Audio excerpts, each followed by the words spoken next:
नीचे आओ तब मैं तो चल ही नहीं पाऊंगी। हमरो मेहरारू ये कहत रहे जब गांव में आई रहे तब लोग मुझे दिखाई नहीं दे रहा है। मैं चलूंगी कैसे आजकल की आदत हो गई कैसे चले आजकल की आदत हो गई मान अब देखा जाली वाली लगा लसी अब ठीक दिख रहा है। आजकल के लड़की बुर्बक नहीं खिसन अब मूर्ति भी दिख जाएगा और मैं भी ठीक से चल लूंगी। घूंघट तोड़ के हमारे नए को भौजी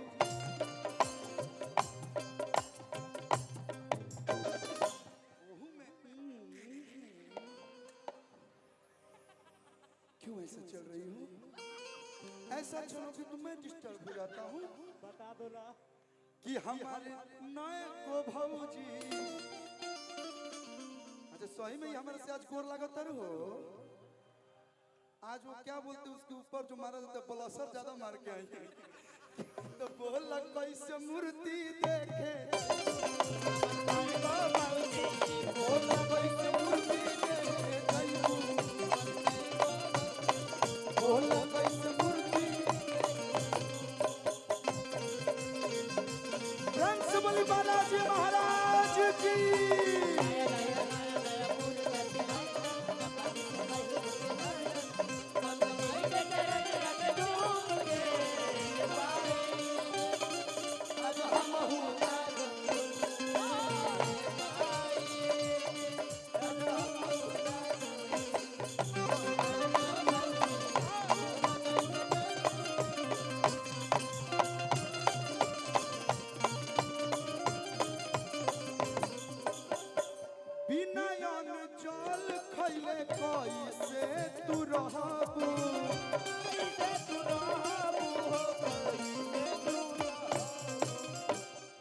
मंदिर में जब दर्शन करने जाया जाता है तो बिना अन्न जल के जाया जाता है। चल जाइबू कोशिश करो। अब जेकरा मुंह है पिज्जा बर्गर लाग गइल बा आजकल नया नया में चला है मोमोज। हमनी के तो टमाटो सॉस धनिया पत्ता के चटनी टमाटर के चटनी एगो नया में आइल बा मियोनीज उजर का चटनी। अब बताओ कि बिना अन्न जल के तू कैसे के रहबू अच्छा परस भी हिटायावे में धनिया कुताइबू।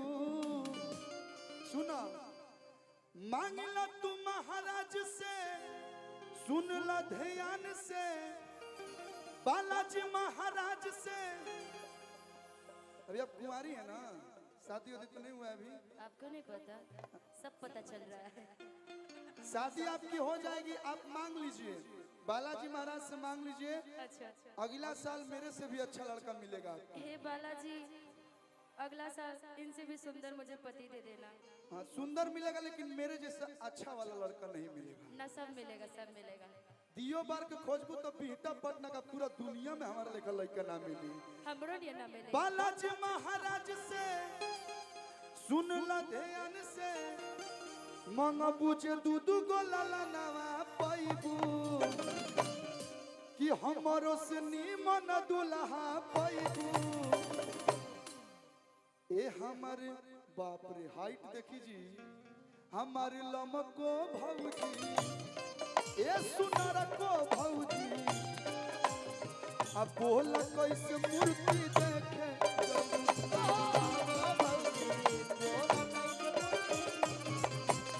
ए सुनार को भौजी अब बोल कैसे मूर्ति देखे जैसे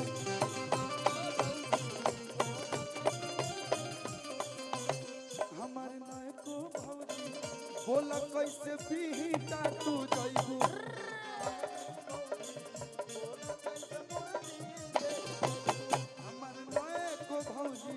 बोला कैसे बिहटा तू जइबू।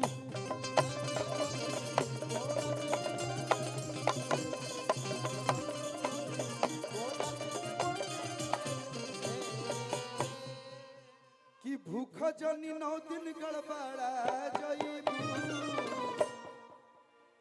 भूख जनी 9 दिन गड़बड़ा जइबू। कि सलोनी के मम्मी दोबारा जइबू। ये जो सुनिए ना हाँ। कि लीप पोत के घर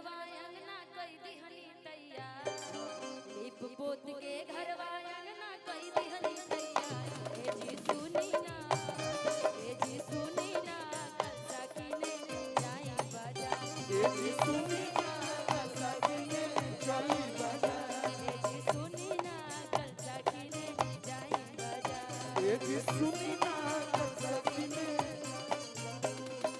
लीप पोत के घरवा अंगना कई देहनी तैयार लीप पोत के घरवा अंगना कई देहनी तैयार ए जी सुनी ना कल सकिने जाई बाजार ए जी सुनी ना कल सकिने जाई बाजार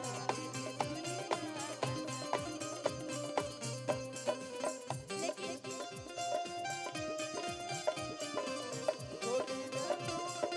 माने न बिटिया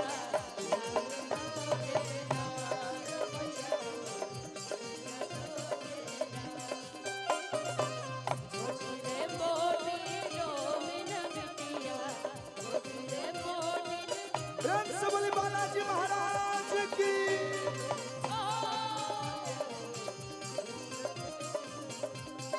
सुनी ना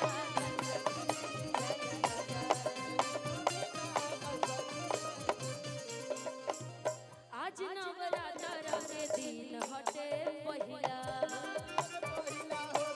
हटे पहिला रउआ भुलाई जानी यही से तो कहिला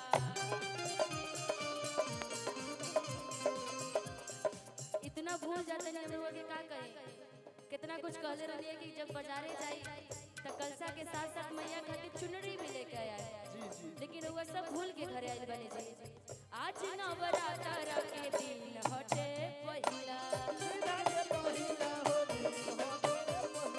दिन हटे पहिला हो दिन हटे पहिला कल्लू जी भुलाई जानी यही से तो कहिला यही से तो कहिला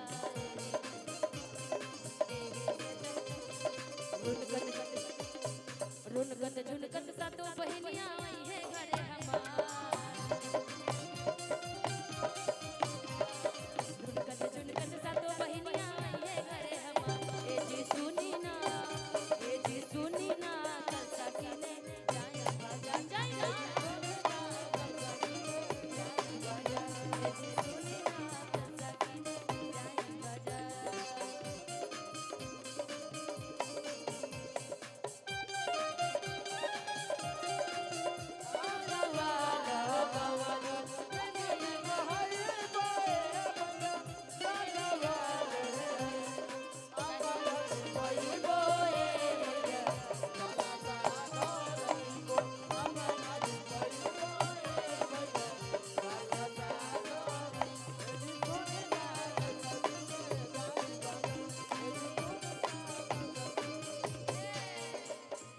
लेकिन जब इतना बात हो जाता है हमारे पतिदेव जी कहते हैं कि सुनिए अच्छा पतिदेव कहते हैं कि सुनियो इतना बड़ा मेला लगा है बिहटा में मैं तुम्हें लेके जाऊंगा कहीं तुम भुला गई तो पता नहीं मैं कैसे ढूंढूंगा और पतिदेव कहते हैं कि नया नोहराया कनिया बारू कि मेला जाएंगे काहे जिद करता कि हमारा के डलबू गोरी कि झूठों के झमेला में अरनिया हो भूला जइबू हई बिहटा के मेला में पतिदेव जी बड़ा डरे हुए माले जी कल जी हाँ कम लग रहा है कि नया